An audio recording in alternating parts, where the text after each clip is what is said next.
Más nos vale empezar a platicar ya de todo lo que pasó en este 2021 tan complejo, un año pandémico, un año de muchos temas económicos, sociales, ambientales, de muchas agendas, pero de cara a entender qué puede pasar en el 2022 y qué viene en el futuro. Y para ello nos invitamos, tuvimos el lujo de invitar a dos enamorados de las ciudades, dos gentes que trabajan cotidianamente por hacer mejores entornos urbanos. Mariana Padilla, que es una inversionista inmobiliaria, pero muy participativa en estos temas de agenda urbana, de crear mejores proyectos inmobiliarios, crear mejores entornos, mejores hábitats. Y Pedro Kumamoto, que es regidor de Zapopan, pero un político de los políticos jóvenes más interesantes que hay en el país, que ha desarrollado una agenda pues con muchos temas que pasan precisamente por todo esto. Primero, porque es el tema de coyuntura, y segundo, porque la juventud seguramente lleva por esos temas. Mariana, ¿cómo estás? Muy buenos días.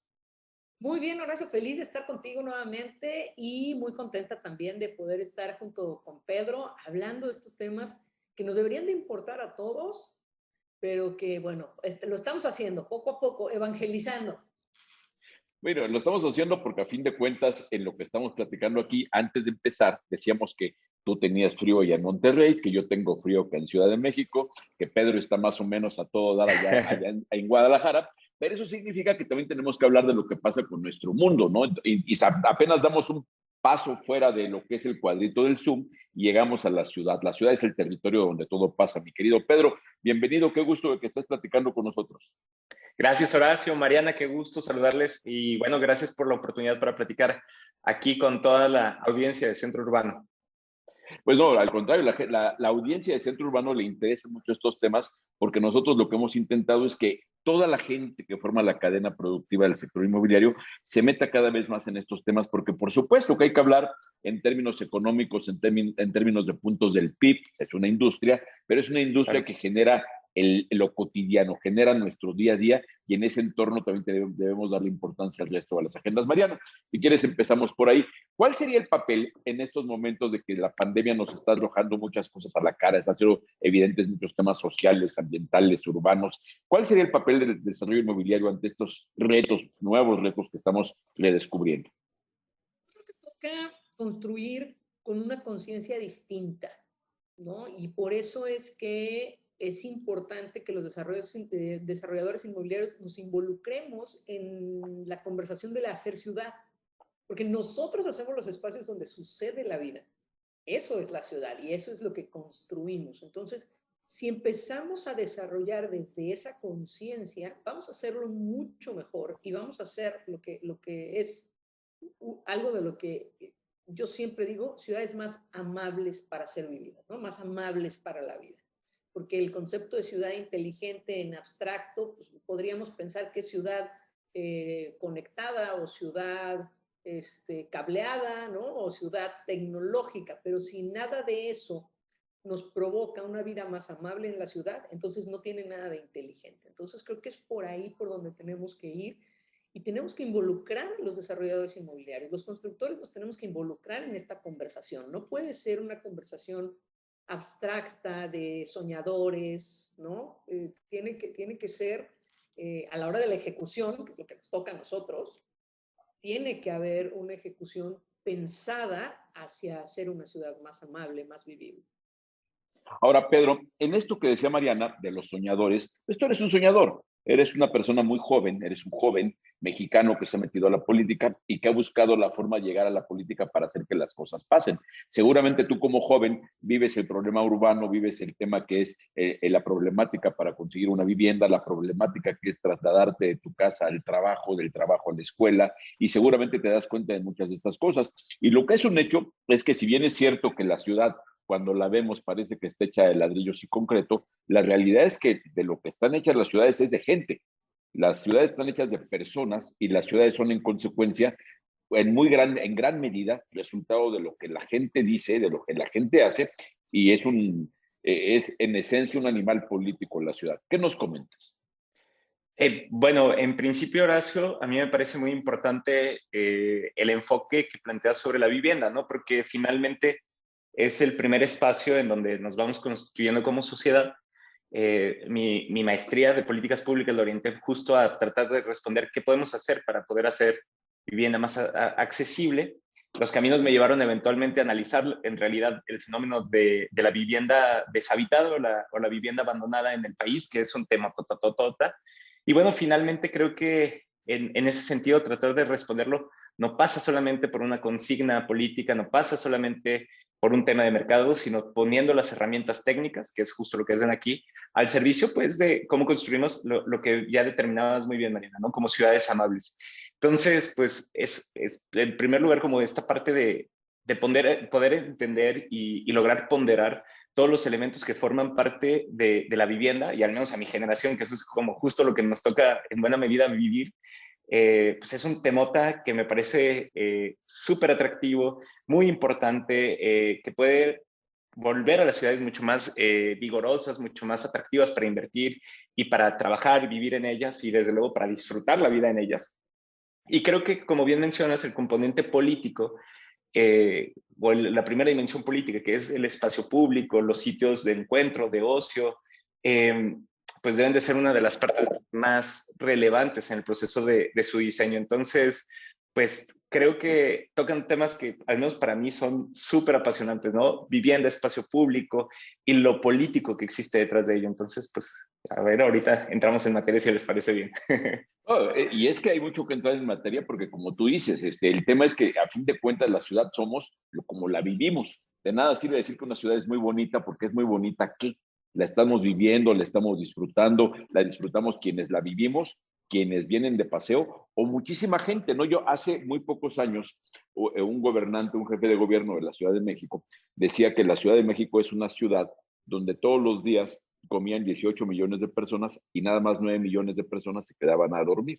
Todos los demás era Claro. población flotante y mucha de esa población flotante es en condiciones de donde hay que echarse 2 horas de camino para regresar a la casa. Entonces, Claro. eso en tiempos de pandemia evidentemente se revolucionó. Monterrey, donde está Mariana, Guadalajara, donde estás tú, Pedro, es un ejemplo de esto. Ahora, Mariana, el hecho real es que si en este momento quisiéramos, bueno, la solución es evidente, hagamos viviendas accesibles a la mayoría de la gente en los corazones de las ciudades, no se puede. Y tú que estás en el sector inmobiliario, entiendes que de pronto no es que no se puedan construir las casas, talento sobra para construirlas, para financiarlas. Lo que pasa es que los costos, sobre todo los costos consecuencia de la política, de la regulación, de los reglamentos de construcción, de los planes de desarrollo urbano, han encarecido el suelo. Entonces pareciera que algo tan evidente como buscar que la gente viva en el corazón de las ciudades, las acciones de los políticos, de los legisladores, de los gobernantes, no lo hacen posible. ¿Cómo sientes? Si yo te dijera ahorita, ahí te va el contrato para hacer 2,000 casas, pero tienen que venderse en 500,000 pesos en el corazón de Monterrey, ¿cómo lo harías? Imposible. Bueno, primero no hay espacio. A ver, empecemos por ahí, ¿no? Es que lo mismo como si yo le dijera a Pedro, oye, quiero hacer 2,000 casas en el corazón de Guadalajara, me va a decir, pues encima de quién, ¿no? O sea, primero no hay espacio para hacerlas, lo que ahora llaman gentrificación, ¿no? Volver a los centros de la ciudad, que me parece extraordinariamente bueno, porque no es vida que una persona, una familia tenga que estar 2 horas de trayecto para llegar a su lugar de trabajo, ¿no? Que es a donde realmente sucede la vida, porque es donde tienen la vida. Lo otro es llegar a dormir. Entonces, es imposible en este momento eso, pero que sí es posible. Te voy a poner un ejemplo de algo que está sucediendo en este momento aquí, en otro municipio que no es Monterrey, pero aquí en Nuevo León, que no voy a decir quién, porque si no quiero pisar callos y peor, no nos dan permisos, ¿verdad? Pero bueno, estamos en un lugar, digamos, muy nice y queremos hacer un edificio con departamentos accesibles. Y cuando te digo accesibles, no te estoy hablando de 3,5 millones, ¿eh? O sea, no te estoy hablando de medio millón de pesos. Accesibles. Y cuando tuvimos la conversación con la gente de Obras Públicas, con el alcalde, nos dice, no, es que imagínate cómo vas a tener esos departamentos aquí. Aquí no. O sea, aquí de 10, 12 millones para arriba, departamentitos además, ¿eh? De 10, 12 millones para arriba, le digo, oye, es que toda la gente que hace su vida aquí, o sea, una parte, danos chance. Si me aumentaras la densidad, yo puedo hacer esos departamentos, quizás son pequeños, pero están en el centro de la ciudad, pero te ayudan a que la gente viva aquí, a que entonces sí se mueva en bicicleta, porque también eso, perdón, pues una tomada de pelo. Hacen ciclovías en un lugar donde solamente pueden vivir un número muy reducido de personas con muchos privilegios. Y qué bueno que nosotros podamos vivir ahí y qué padre que tengamos esos privilegios. pero en realidad no estás resolviendo nada, que el 90% de la población no puede llegar en bicicleta porque vive a 2 horas de aquí. Entonces es una toma de pelo, es una burla en realidad, perdón que lo diga. Entonces, ese tipo de acciones o ese tipo de idea, y además, pues el alcalde ofendido, porque cómo queríamos hacer nosotros departamentos baratos si ese es el supermunicipio no del país, de toda Latinoamérica. Entonces, ¿cómo nosotros vamos a querer hacer eso para gente que puede pagar poco? O sea, no nos podemos mezclar. Entonces, eso sí para nosotros fue súper revelador y fue así como que, oye, podríamos hacer algo distinto. O sea, si yo hago eso, entonces sí hazme una ciclovía, porque voy a tener a 200 familias viviendo aquí que sí se pueden mover en bicicleta, ¿no? Que sí lo van a lograr. Y no a 25 familias que todos conocemos sus apellidos, ¿no? Entonces creo que eso puede ser muy importante, pero ahí viene otra conversación en donde los municipios no quieren esas densidades. Pero pues no hay de otra, porque si no, no logramos que la gente regrese a las ciudades. Cada vez los estamos segregando más, ¿no? O sea, nosotros podemos ser dueños de las ciudades. Tú no correspondes a este espacio, solo puedes venir a trabajar, solo puedes venir a dejarnos tus horas de trabajo, no mereces vivir aquí. Y esa conversación es súper fuerte, y lo que estoy diciendo, yo sé que es súper duro, pero ahí es a donde las autoridades tienen que poner su parte, sin duda.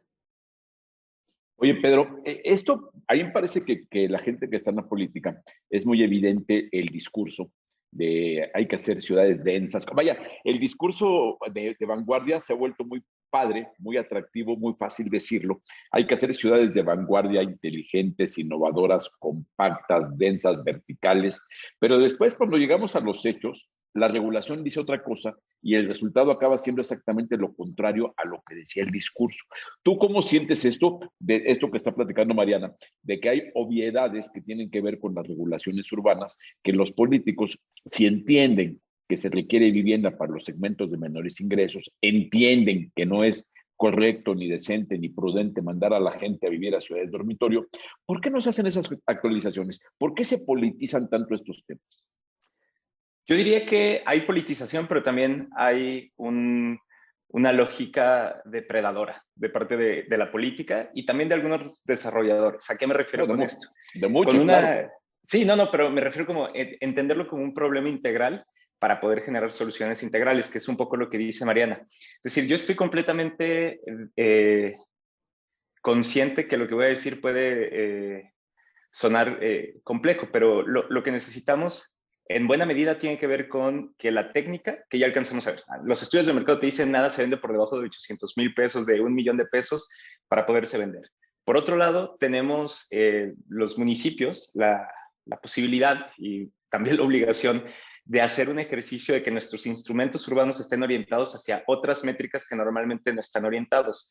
Tercero, se podría, en teoría, contar con el apoyo también del Infonavit, de cámaras tan importantes como la Canadevi, es decir, que entendamos que este proceso de respuesta nos debe involucrar a todos y a todos. Y en algunos casos, por poner un ejemplo, hacer un ejercicio desde los ayuntamientos y poder plantear, tenemos este espacio de tierra que es deseable que las personas desde un uso mixto puedan habitarlas, ya sea a través de mecanismos de rentas, ya sea a través de mecanismos de venta, y poder empezar a hacer, creo yo, como una suerte de pilotaje de otros modelos de vivienda que hoy por hoy no están sucediendo o no de manera tan clara en nuestro país. Es decir, ¿qué pasaría si, por ejemplo, en un terreno que sea céntrico, como dice Mariana, incluso en donde el municipio analice si vale la pena ponerlo como, en su totalidad o en un porcentaje, cobrar cierto porcentaje, y a partir de esto generemos, por un lado, un uso mixto, en el sentido tanto comercial como de vivienda, y también de distintos precios, de 800,000 o de 500,000 pesos, otros de renta, otros de 1,500,000, otros de 3,5 millones, pensando en algo que se ha planteado desde hace muchos años, que es la mixtura de los suelos. Es una de las mejores formas de tener a tu población en el mismo sitio, de tener seguridad, de que estén vivos, de que no se trate de ciudades dormitorio o de espacios que después de las 6 de la tarde están desiertos porque se fueron de las oficinas. Y creo que en este ejercicio y en este experimento, por eso le decía como es algo mucho más integral, tenemos que apostarle todos los actores involucrados en que las ciudades sean sitios disfrutables, en que no todo sea lucro. Por ejemplo, uno de los componentes importantes de este tipo de desarrollos es que los mecanismos, pues por así decir, de especulación, ya sea a través de Airbnb o solamente utilizar a la vivienda como una inversión, pues que estén mucho más acotados, ¿no? Esto no lo digo porque esté mal el Airbnb y seguramente lo rentaremos para Año Nuevo, para la Semana Santa, pero debe de existir una claridad de que hay ciertos polígonos que si los protegemos de estos medios de especulación, vamos a ayudar a que la ciudad cada vez luzca menos extensa, mucho más concentrada. Y lo segundo es a través de estos mecanismos que platicábamos, es decir, estas innovaciones como parte de los pilotajes, creo que pueden funcionar. Y lo segundo, a través de impulsar polígonos en donde se pueda crecer hasta 4 niveles, por poner un ejemplo, porque a lo mejor, y eso creo que es una de las grandes derrotas del desarrollo vertical, por lo menos en el país, se termina contemplando que el desarrollo vertical siempre conlleva 20 pisos que no están conectados al sistema de agua y alcantarillado, sino que se hace a través de moches y de compras de autoridades y que en realidad viven gracias a pipas, porque no están conectados con el agua de la ciudad. Es decir, al menos aquí en Guadalajara hay esta percepción de que desarrollo vertical es sinónimo a un sinnúmero de problemas que no están siendo de alguna forma atendidos por las autoridades y por el desarrollador. Entonces, creo que con estos dos elementos, al menos a mí me gustaría arrancar la conversación para poder agregar a lo que dice Mariana muy bien, que es las ciudades no pueden ser exclusivamente de quienes tienen muchos recursos, sino que tenemos que construir ciudades y polígonos que sean deseables para quien tiene mucho y para quien no tiene muchos recursos, porque pues es finalmente no solo una mercancía, o más bien se ve como una mercancía, pero en realidad es un derecho, ¿no? Mariana, adelante, por favor. Sí, totalmente, coincido. Es que todo, por eso decía yo cuando iniciamos, a todos nos tiene que importar, ¿no? Si nosotros como inversionistas y como desarrolladores, por supuesto que necesita hacer negocio para nosotros. Yo no puedo construir por solamente amor, ¿verdad? Yo tengo que construir, pues, por una ganancia. Entonces, evidentemente, justo lo que dice ahorita Pedro, si tengo un suelo que me lo están vendiendo el dueño del terreno, que lo heredó además, y me lo vende en miles de dólares el metro, y hago 4 departamentos, pues los tengo que dar carísimos, no hay de otra, no hay manera. O sea, si hago 4 pisos, pues 4 departamentos y el suelo nos cuesta en dólares, porque real en ciudades como Guadalajara y Zapopan y aquí en Monterrey y en San Pedro, etcétera, los venden en dólares, en miles, varios miles de dólares. ¿Ok? Entonces, evidentemente, eso se vuelve complicado. Y justo el tema de servicios también. O sea, es imposible seguir creciendo si no logramos tener los servicios. Y luego, para tener los servicios, la infraestructura que tienen la mayoría de las ciudades en México no alcanza para incrementar los servicios. Tienen que hacer nueva infraestructura. Entonces, sí es un problema mucho más complejo. Sí no es nada más, ok, te doy la densidad y hazme 200 pisos. Nomás no vas a tener agua, no hay drenaje. No hay... Entonces, digo, sí es un problema mucho más complejo, sin duda, pero bueno, si hay la voluntad de todos, y estoy de acuerdo que muchos desarrolladores no están interesados en eso, ¿eh? O sea, yo tengo amigos constructores que me dicen, no, yo perfecto que esté así, hago poco y cobro carísimo y buenísimo, ya está el negocio. Y hay muchas autoridades también que tampoco están interesadas, o sea, que no son Pedro Kumamoto y que no están pensando en ese tema, ¿no? Sí lo hay. Pero creo que pues de eso se trata, de que lleguemos a la mayor cantidad de personas y de que desde la trinchera de cada uno, desde la parte pública, en el caso de Pedro, y estoy segura que también hay muchos que piensan como él, y desde la parte privada, en mi caso, y también muchos que yo conozco que piensan como yo, hagamos el esfuerzo de lograrlo, porque si no, entonces caemos en este tema de, es que bueno, es culpa de las autoridades y las autoridades, no, pues es que los privados nomás quieren hacer negocio.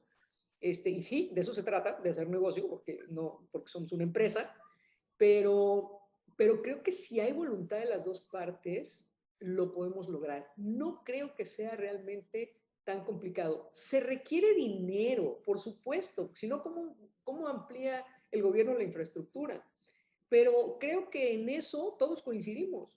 Y por eso es que también la parte del negocio es sumamente importante y los gobiernos tienen que empezar a voltear a cuidarnos a los empresarios y apoyarnos de una manera mucho más integral, porque justamente se requiere dinero para ampliar la infraestructura y somos nosotros los que vamos a aportar esos impuestos, esos prediales, otra vez esa gentrificación, el regresar a las personas a la ciudad y el gastar en la ciudad y el vivir en la ciudad. Entonces, creo que ahí es a donde tenemos que hacer un trabajo más integral y más en equipo. Somos equipo. Entonces, tenemos que quitarnos la idea, tanto autoridades como empresarios, de que pues, la autoridad no me quiere dar en la torre. No, pues el empresario no me quiere hacer dinero. Pues sí, efectivamente, porque no hay otra forma de crecer y no hay otra forma en que las autoridades puedan incrementar la infraestructura también con dinero. Entonces, el juego se trata de eso y tenemos que ser mucho más conscientes de eso para poder hacer un buen equipo. Y la ciudadanía, sin duda, ¿no? Si la ciudadanía no jala con nosotros dos, o sea, con la parte pública y privada, tampoco se logra. Sí, claro, pues esto es, ya ves que los colombianos por eso dicen que ciudadanía antes que ciudad, ¿no? Hay que construir ciudadanía sólida. Ahora, en tu caso, Pedro, yo empecé diciendo que tú eras un político muy interesante, así ha sido visto, vaya, no lo digo yo, así lo dice la lectura política, que eres un político muy interesante, porque al mismo tiempo eres muy moderno y muy joven, y lo moderno no necesariamente va de la mano con lo joven. O sea, tú estás preparado por lo que es. No, no necesariamente. O sea, de pronto sí tienes una formación, por lo que tú decías, hasta por los temas de entender vivienda, ¿no? ¿Tú cómo lees? A nivel mundial, en estos momentos las ciudades son la gran oportunidad de hacer las cosas bien, pero en este momento una crisis de vivienda pues, recorre el mundo. Y ves que en Europa están viendo cómo regular alquileres, que los precios de la vivienda en Madrid están fuera del alcance de todos los jóvenes. Entonces, para tu generación, ¿qué significa como un político joven, con tu conocimiento y con lo que sabes que había que hacer desde la política? ¿Cómo lees este llamado de tu generación de que si no hacen algo, los políticos que están hoy en funciones, sean jóvenes, viejos, modernos o anticuados, pero si no hacen algo, nos vamos a encontrar de pronto con una generación que ni de broma va a poder pagar las casas que tenían sus papás y eso va a ser una tragedia social que quién sabe en qué pueda tocar? ¿Cómo sientes ese tema? Es un tema que, como dices, atraviesa en general las ciudades del mundo, o por lo menos en la lógica occidental está muy claro que ese es uno de los grandes temas de discusión.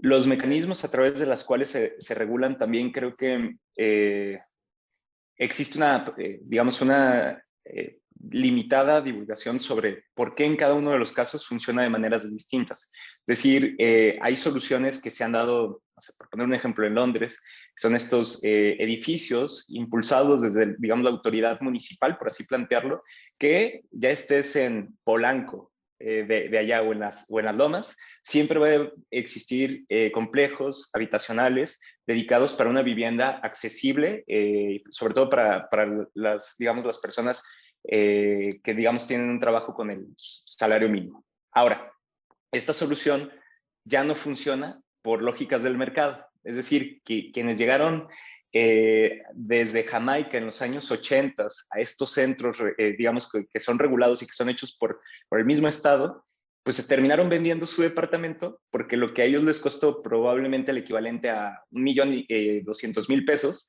pues ahora les están ofreciendo 12 millones por esa misma propiedad en ese mismo sitio, por lo sumamente atractivo que se volvió ese polígono.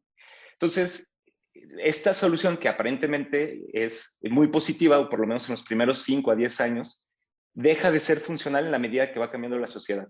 Y creo que eso es precisamente lo mismo que pasa hoy por hoy con nuestras soluciones. Es decir, no todo tiene que ser, por poner un ejemplo, congelar los precios. No todo tiene que ser con regular los alquileres. No todos son expropiaciones como lo quiere hacer Berlín. Cada una de las ciudades tiene sus dinámicas específicas y particularmente lo que se alcanza a ver, o al menos yo detectándolo como joven, no tanto como alguien especialista en la materia, pues lo que alcanzo a ver es que hay una burbuja inmobiliaria, digamos, en nuestro país, y en ese sentido es una burbuja que no se va a detener hasta que se detenga también el flujo ilegal de recursos para esta misma burbuja, ¿no? 1, 2, existen sitios que son deseables para muchas personas, pero que no se vuelven en un espacio de inversión debido a la violencia, la inseguridad o la falta de conectividad. Tercero, en buena medida, las autoridades municipales hemos renunciado a nuestra capacidad y obligación de regular y de repensar cómo vamos a construir ciertas centralidades urbanas en donde no solamente hayan casas, sino que existan todo el proceso social necesario para vivir. Es decir, esta lógica en la que le están apostando sobre todo Barcelona y París, como esta lógica de que puedas caminar a 2 kilómetros de tu casa y puedas encontrar los servicios necesarios para la vida, los espacios de cuidados, los sitios de ocio, pero también los centros laborales. Entonces, creo que por estos tres elementos, el problema que yo alcanzo a ver, insisto, desde México, no solamente radica con un tema de precio, si bien es cierto, es uno de los componentes, pero el más importante desde lo que se alcanza a ver es que los sitios que son deseables vivir pueden llegar a ser muy inseguros y con falta de garantías para la vida ahí. O la otra es que sitios deseables no vienen acompañados de lo que Galster llama geografía de la oportunidad, que es espacios en donde pueden suceder procesos educativos, intercambios económicos, espacios también para el ocio, para el goce, y por lo mismo, aunque se tenga mucho dinero o aunque se tenga una colonia muy bonita, pues está desvinculada de la ciudad y por lo tanto no se vuelve deseable estar ahí, o al menos para algunas personas.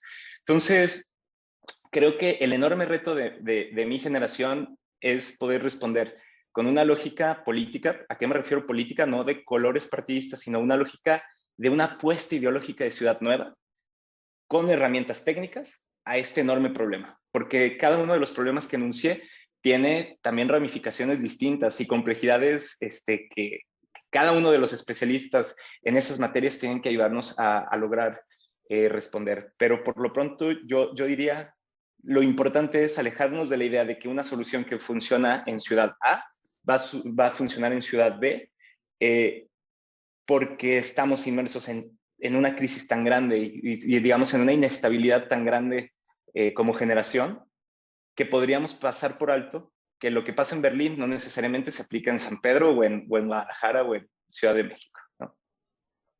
Sí, claro, claro, los retos, qué bueno que mencionan, los dos han coincidido y yo pienso igual, de que eso o le entramos todos en la Sí, integralidad de que lo veamos, ahora que se habla mucho de la transversalidad, pues tiene que ser absolutamente transversal, porque como Pedro decía ahora, ¿no? De pronto vemos cuáles son los principales problemas sociales. Ah, es que las ciudades no son el principal problema que tenemos. ¿Cuál es el problema? La inseguridad. Ah, la inseguridad que se vive en las ciudades. Ok, Exacto. ¿no? De pronto, ¿cuál es el problema? La falta de trabajo. Ah, que se vive en las ciudades. Y ahora de pronto, además, tenemos el problema de sanitario. Oye, las ciudades tendrían que ser una mejor protección contra un tema como una pandemia. Pues sí, deberían y claro. pudieran ser, ¿no? O cómo vivimos la tecnología. La tecnología tenemos que entenderla también como una forma de que la ciudad inteligente, y eso ya lo hemos platicado, no es porque ustedes están muy chavos, pero no es como si dijéramos en una película de Mauricio Garcés que aprieto un botón y me jala aquí una cosita con un martini, ¿no? Vivimos en el gadget, no en la inteligencia. El hecho de que todos tengamos aquí teléfonos con capacidades asombrosas no significa que eso es la inteligencia, ¿no? O sea, eso es el gadget, eso es el aparatito. Mariana lo decía y alguna vez también lo hemos escuchado. Vivimos en ciudades cableadas, no en ciudades inteligentes, ¿no? Entonces, por ahí tendría que ser el cambio con este tipo de cosas. Regresando al tema, hoy que se habla mucho de la ciudad y la vivienda como un derecho humano, pues resulta que sí, hay que entender que llega el punto donde se convierte en una mercancía, pero es una mercancía puesta al servicio de resolver problemáticas humanas. Entonces, Mariana, si quieres, síguele tú para que sean ustedes dos los que conduzcan los temas. Venga, Mariana. Perfecto. Sí, creo que, mira, y me encanta esta conversación porque es este diálogo, porque son más las coincidencias que las discrepancias. En realidad coincidimos, no hay manera de hacerlo solos. O sea, la autoridad, si no nos involucramos como ciudadanía y como iniciativa privada, las autoridades no lo van a lograr.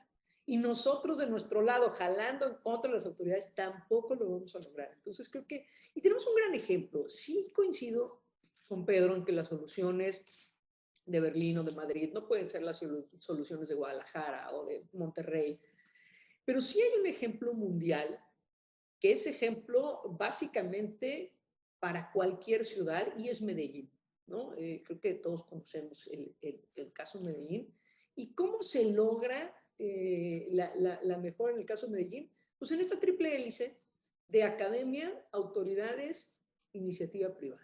Entonces, creo que esto que estamos haciendo hoy es lo que tenemos que arrancar en mesas de diálogo convocadas por universidades, por la autoridad, por supuesto, porque si ellos no tienen una silla ahí, lo demás van a ser buenos deseos, ¿no? En el cual digan, ok, ¿quién quiere construir en la ciudad de Guadalajara?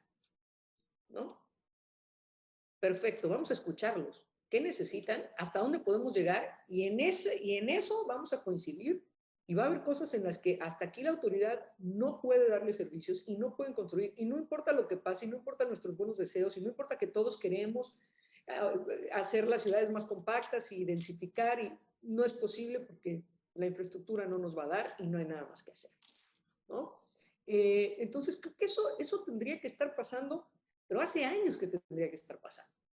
Y estos espacios están cerrados también, ¿no? Cada vez que cambia una autoridad, hay 3 o 4 constructores consentidos, Pedro lo decía, ¿no? Que son los consentidos o los que le pusieron a la campaña, y pues esos son los que tienen una mesa, una silla y además el acceso directo a la autoridad, y el resto pues no tienen futuro, ¿no? Y que vayan y que busquen en otra ciudad a donde se hayan dado para la campaña para que se les abra la puerta y tengan una mesa donde platicar, ¿no? Entonces creo que desde ahí eso tendría que ser un diálogo abierto, una mesa de trabajo ciudadana, ¿no? Donde esté involucrada, repito, la academia, la autoridad y la iniciativa privada, que somos todos los interesados, y la ciudadanía, sin duda, que somos todos los interesados. En esta parte de la ciudadanía yo también me he encontrado en lugares donde sí tenemos los permisos, sí tenemos la densidad, pero los vecinos no quieren que se construyan. Esa es otra, ¿no? Porque, pues por eso, porque aquí esto es una zona nice. ¿Cómo van a venir aquí a poner un multifamiliar? Si aquí todos somos de apellido conocido, ¿no? Y esos quién sabe de qué familia son, y no pueden ser mis vecinos. Entonces creo que eso nos involucra a todos. Creo que ahí es donde también la autoridad puede dar los permisos, nosotros podemos querer construir, pero nos enfrentamos también a un problema social, que ni la autoridad ni nosotros podemos de repente controlar. Entonces creo que hace falta que esto que estamos platicando hoy se hable todos los días, en todos los foros.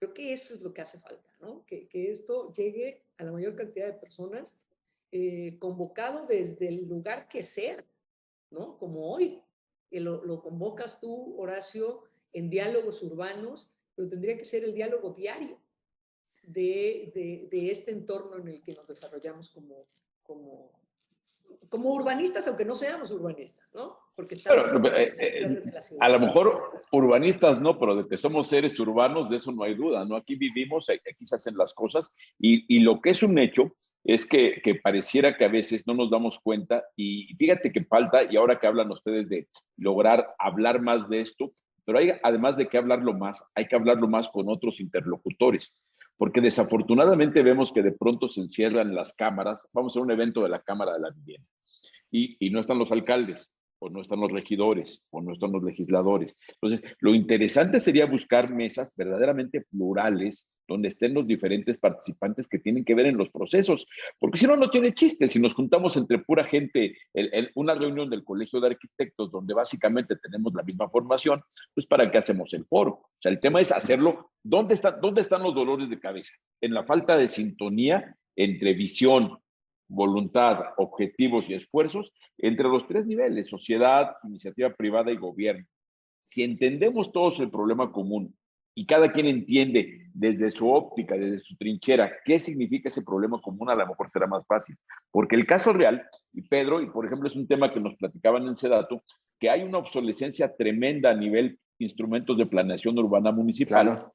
Sí. Muchos municipios, vaya, no todos son San Pedro, no todos son la delegación Miguel Hidalgo en la Ciudad de México, no todos son Zapopan, entonces no todos son así. Hay muchísimos, de hecho la mayoría de los municipios del país son municipios pobres, incluso muchos urbanos o conurbados y otros rurales. Entonces hay una desigualdad que dificulta mucho ese tema.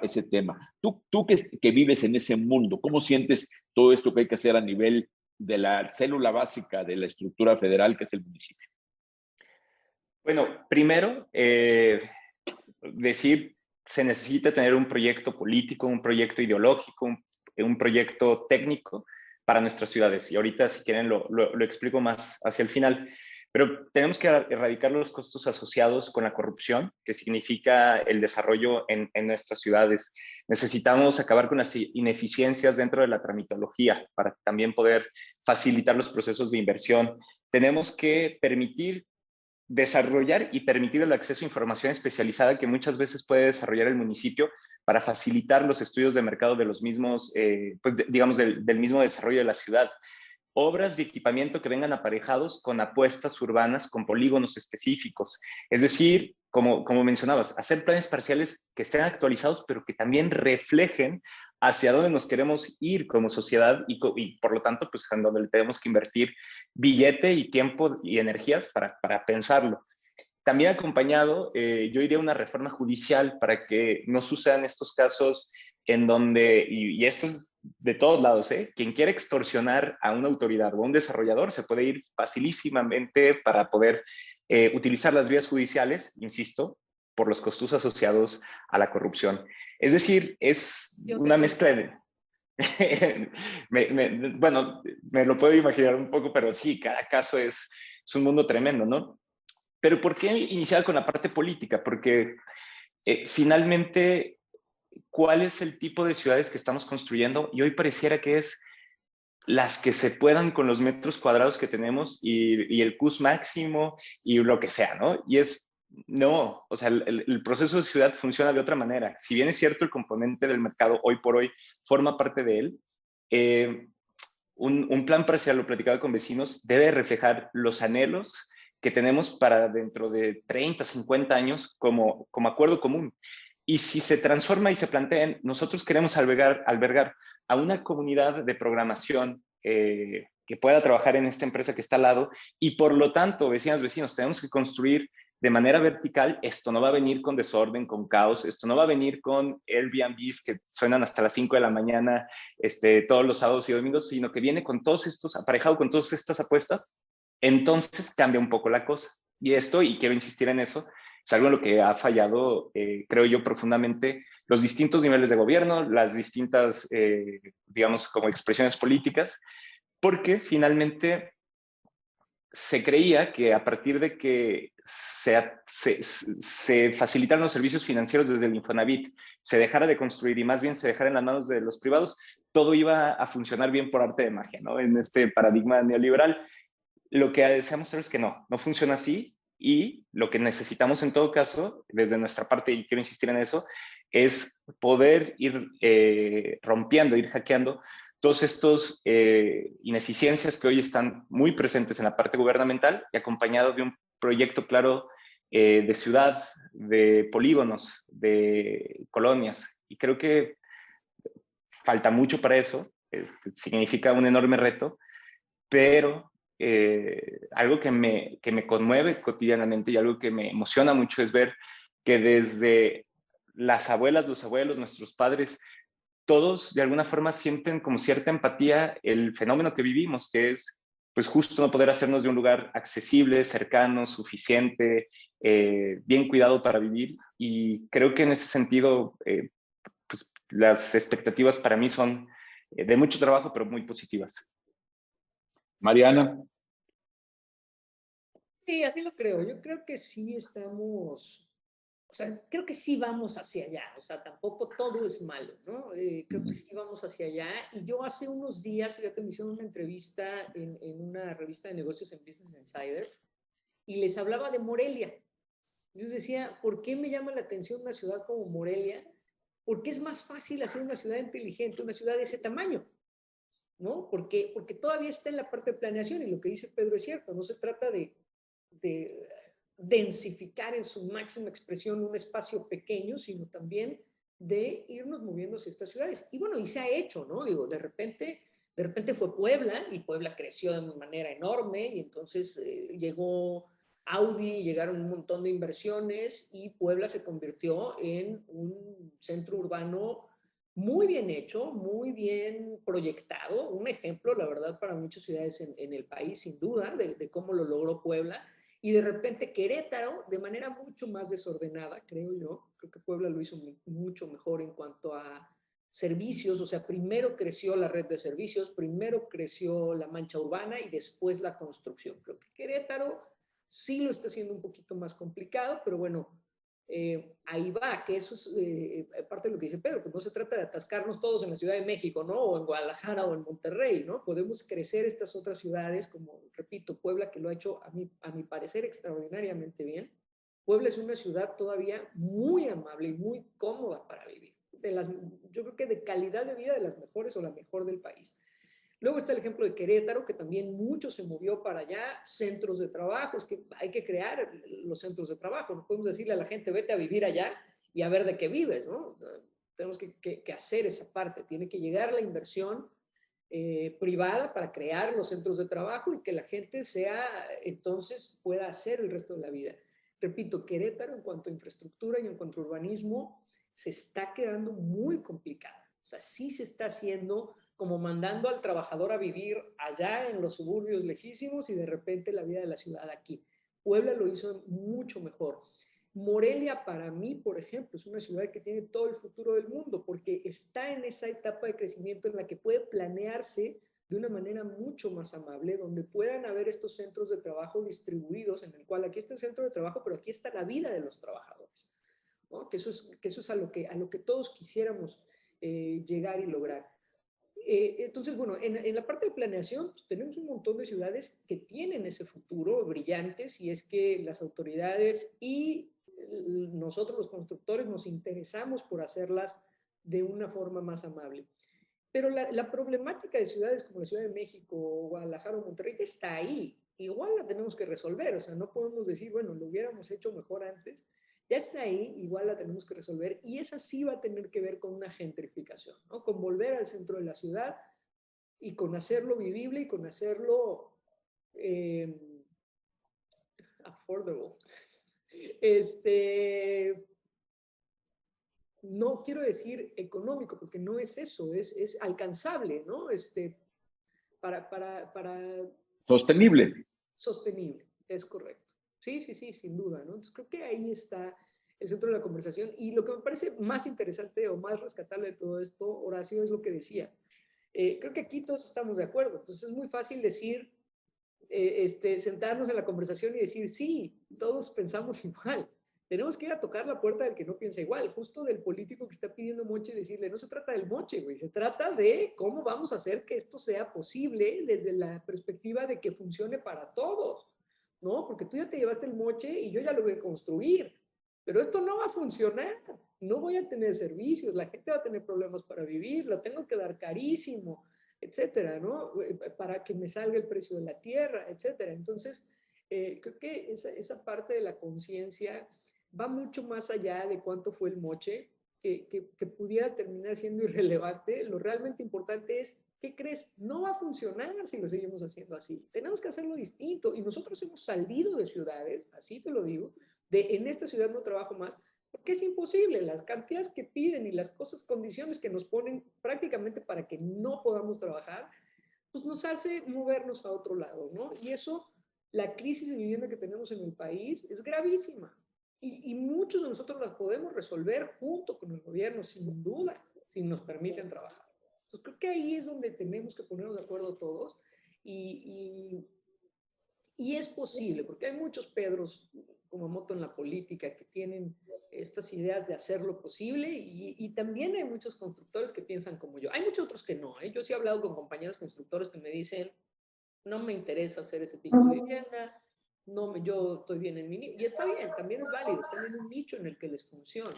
Pero nosotros queremos hacer ciudad y queremos hacer ciudad de una manera distinta. Sí, yo creo que el hecho real es que ciertamente no hay muchos Pedros Kumamoto, pero sí hay muchos jóvenes. Y parte del tema es que compartamos esto porque muchos no lo son porque a lo mejor les falta la información, les falta el entender el escenario completo, porque a fin de cuentas esto es un tema de planeación. O sea, ¿qué ciudades queremos? Pero tenemos que empezar por decir para qué las queremos. Si no hacemos esa planeación de definir muy bien los objetivos, porque obviamente yo lo he dicho, que a veces se nos olvida que esto es a fin de cuentas casi que como planear una cocina. ¿Vas a cocinar o la quieres nomás para que sirva el microondas? No, la quiero para el puro microondas, ok, la hacemos así. Si vas a cocinar y necesitas un horno, el horno va aquí. La ciudad es igual.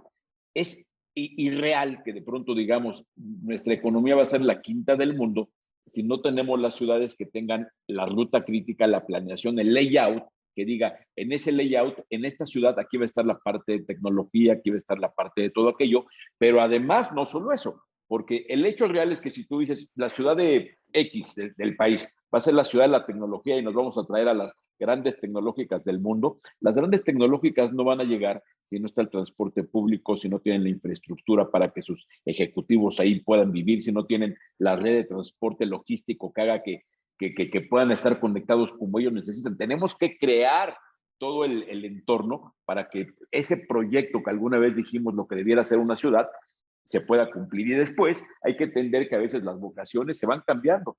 Tenemos ciudades que si en algún momento pensamos que Celaya iba a ser la capital mundial de la cajeta, pues ojalá que ya lo hubiéramos cambiado, ¿no? O San Luis Potosí, si San Luis Potosí su expectativa de vida sea desarrollarse a partir del comercio de la tuna, pues a lo mejor no va por ahí la cosa. El objetivo de las ciudades también se actualiza y si quieres ya con eso la dejamos, pero quisiera que con el permiso de Mariana, Pedro te está tocando ser quien nos ayude con un comentario para cierre a todo esto que hemos platicado esta tarde.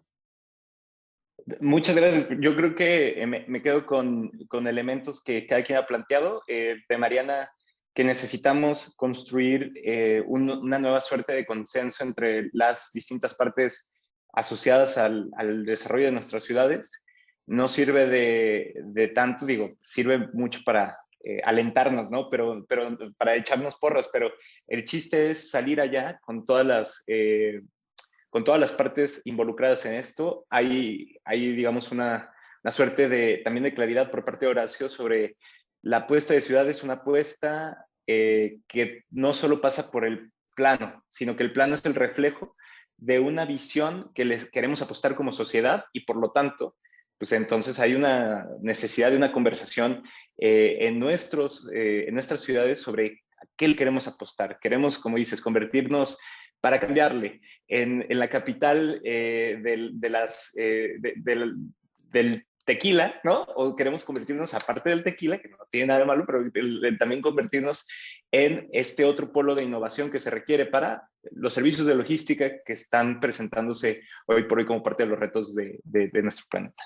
Y finalizaría diciendo que justo estos espacios de reflexión sobre la crisis de vivienda también tiene que estar orientado, y creo que eso pero lo llevo también de tarea, desde una lógica de una ruta que construye oportunidades, que genera ambición, que genera posibilidades de construir y de edificar otras ciudades en donde se puedan vivir los derechos. Y creo que esta es la ruta que al menos creo también nos interesa mucho, porque el análisis de la crisis está ahí, el sentimiento sobre la crisis también está, pero también estamos en un momento que nos ocupa y nos llama a mostrar las oportunidades, las experiencias que hay allá afuera. Entonces, a lo mejor yo me quedaría con eso. No, muy bien, muy claro y creo que ha sido una gran plática. Mariana Padilla, muchísimas gracias como siempre. Feliz de estar aquí, feliz de estar aquí, muy contenta de poder compartir esto con Pedro, porque cuando nos abren la puerta las autoridades para que tengamos esta conversación, nos damos cuenta que coincidimos en muchas más cosas de las que pensamos y que debemos de trabajar juntos, ¿no? Sí, por supuesto, en una visión de futuro, también que las coincidencias todos dijeron es que esto tiene que pensar en un escenario de muy largo plazo, porque si pensamos en los proyectos que están ahorita en proceso, para cuando acaben esos procesos ya van a estar obsoletos, y no es que lo hicimos pensando bien las cosas, ¿no? O sea, el reto habitacional y el reto urbano del país no tenemos que enfrentarlo a partir del problema que ya tenemos hoy, sino que el que queremos evitar en el futuro. Entonces, muchas gracias, querido Pedro Kumamoto, también muchas gracias, como siempre, por tu disposición a abrir el diálogo para estos espacios. Muchas gracias. Mariana, muchas gracias, Pedro, muchas gracias, y a todos ustedes, hasta luego.